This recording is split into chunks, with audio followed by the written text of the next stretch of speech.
Здравейте! Днес ще ви разкажа за ползите от ледените душове и потапянето в ледена вода. Излагането на студ има множество положителни ефекти върху тялото, ума и духа. Ето и 10 от тях. Студът стимулира сърцето да изпомпва повече кръв, за да поддържа кръвообращението и телесната температура. Това укрепва сърдечната мускулатура и намалява риска от сърдечно-съдови заболявания.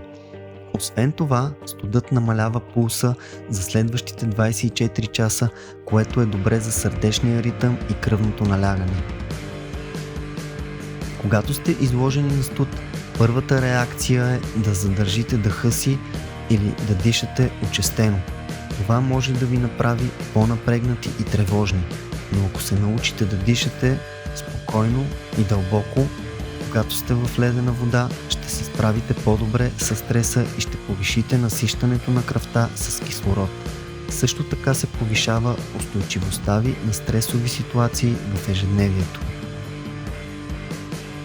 Студът активира процеса на термогенеза, който е генериране на топлина от организма. Това изисква повече енергия и изгаря повече калории, което може да помогне за изгарянето на мазнини и регулирането на телесното тегло. Излагането на студ ви кара да се фокусирате в настоящия момент и да забравите за проблемите и тревогите си. Това може да ви помогне да развиете по-ясно и позитивно мислене. Студът също така подобрява когнитивните функции, като повишава нивата на норадреналина, който е свързан с вниманието, фокуса и паметта. Когато излезете от ледената вода, тялото ви се затопля бързо, за да възстанови температурния си баланс. Това ви дава приятно и комфортно усещане, което може да продължи с часове. Това също ви прави по-енергични и устойчиви на ниски температури и ви помага да се адаптирате към сезонните промени.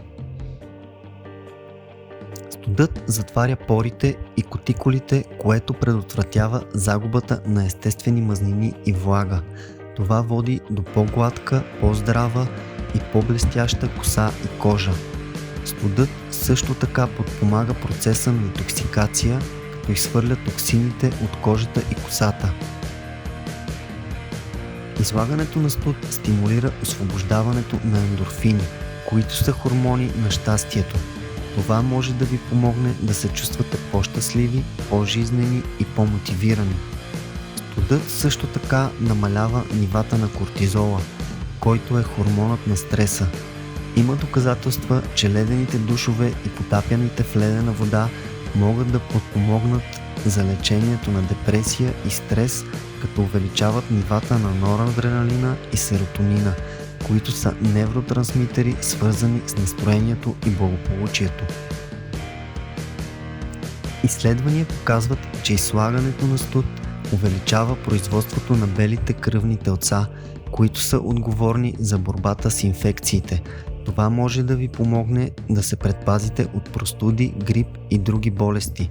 Един експеримент от 2015 година показва, че хората, които вземат ледени душове, имат с 29% по-малко болнични дни от останалите. Студът може да има положителен ефект върху сексуалното здраве и плодовитостта на мъжете и жените. За мъжете студът може да подобри ерекцията, либидото и качеството на спермата, като повишава нивата на тестостерон и намалява възпалението в гениталната област.